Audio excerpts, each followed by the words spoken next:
11 बजे, जब हवा भी थक कर धीरे चलती है, उसी समय अमन ने पहली बार उसे देखा। गली के मोड़ पर खड़ा एक आदमी, बिल्कुल स्थिर, जैसे किसी ने उसे वहीं जड़ दिया हो। उसके चेहरे पर कोई हाव भाव नहीं थे, बस एक काली छाया सी आकृति। और सबसे अजीब, उसकी गर्दन सीधी अमन की तरफ नहीं, बल्कि उल्टी दिशा में मुड़ी हुई थी। फिर भी अमन को साफ महसूस हुआ कि वो उसे ही घोर रहा है। अमन का दिल एकदम जम गया। गली में इतनी खामोशी थी कि सिर्फ दूर से आने वाली किसी कुत्ते की चीख सुनाई दे रही थी, और उस आदमी की परछाई धीरे धीरे लंबी होती जा रही थी।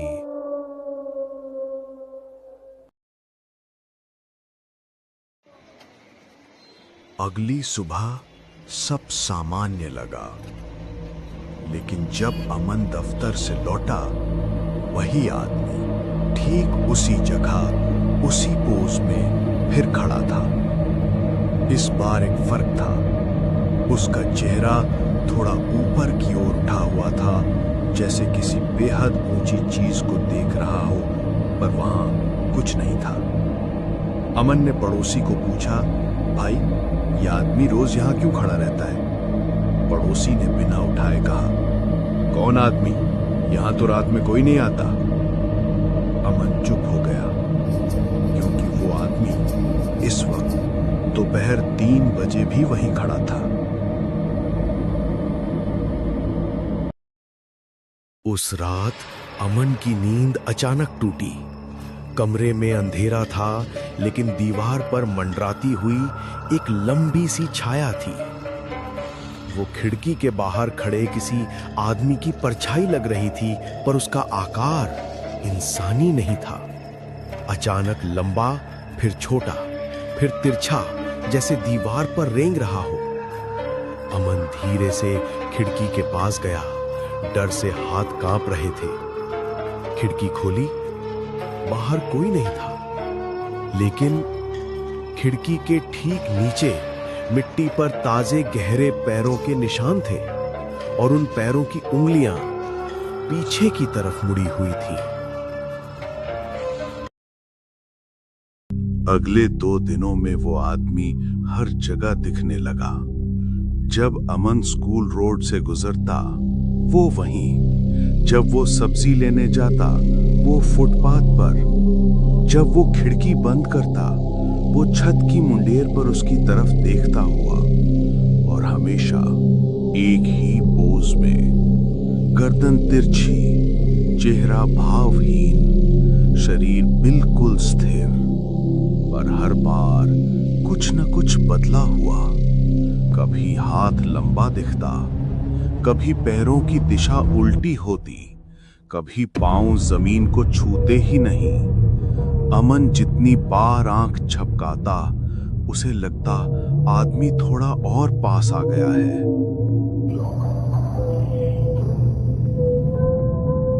एक शाम अमन थक कर घर लौटा। दरवाजा बंद किया, जूते उतारे, और उसकी नजर फर्श पर पड़ी एक गंदी सी चिट्ठी पर गई। किसी पुराने अखबार से फटी थी।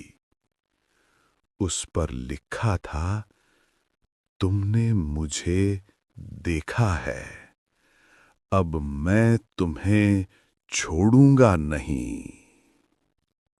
अमन का हाथ कांपने लगा।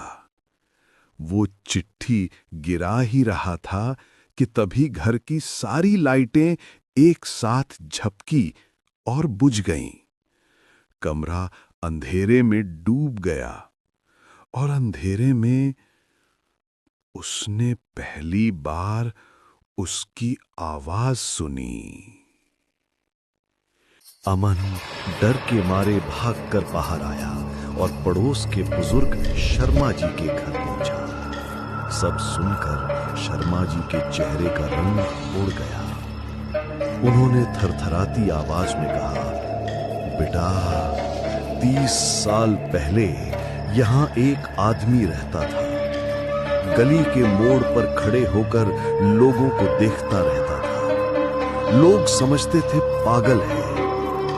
एक रात वो अचानक गायब हो गया, मगर उसके बारे में कहा जाता है जिसने उसे एक बार भी असली रूप में देख लिया, वो उसकी जगह ले लेता है। अमन की सांस रुक गई। मतलब शर्मा जी फुसफुसाए, वो इंसान नहीं है, देखने वाला साया है। उसकी अगली शिकार वही बनता है जो उसकी मौजूदगी को पहचान ले। अमन पीछे हटने लगा और उसे तभी महसूस हुआ शर्मा जी की गर्दन धीरे धीरे तिरछी होने लगी, ठीक उसी तरह जैसे उस आदमी की। अमन डर कर अपने घर भागा, दरवाजा बंद किया, सारी लाइटें जला दी।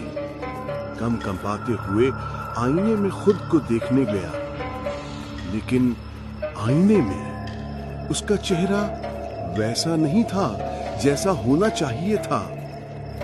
आईने में उसका प्रतिबिंब उससे कुछ सेकंड देर से हिल रहा था, जैसे कोई और उसकी हरकत कॉपी कर रहा हो, पर समय से पीछे। अमन चिल्लाया, पीछे मुड़ा, कोई नहीं था। फिर वह दोबारा आईने की तरफ देखा। इस बार प्रतिबिंब ने मुस्कुराया, जबकि अमन नहीं मुस्कुरा रहा था।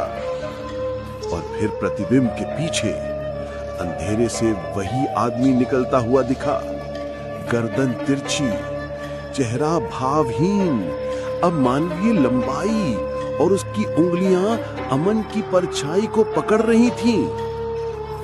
अमन ने तेजी से आंखें बंद कर ली। कुछ सेकंड बाद उसने हिम्मत करके आंखें खोली तो आईना खाली था, प्रतिबिंब गायब, और कमरे में एक नई आवाज गूंजी, टूटी हुई। अब तुम मोड़ पर खड़े रहोगे।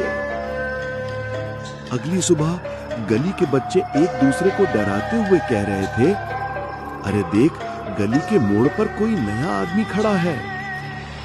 वह आदमी अमन था, स्थिर, तिरछी गर्दन और बिल्कुल भावहीन। अब वह दूसरों को देख रहा था, हमेशा की तरह, हमेशा के लिए।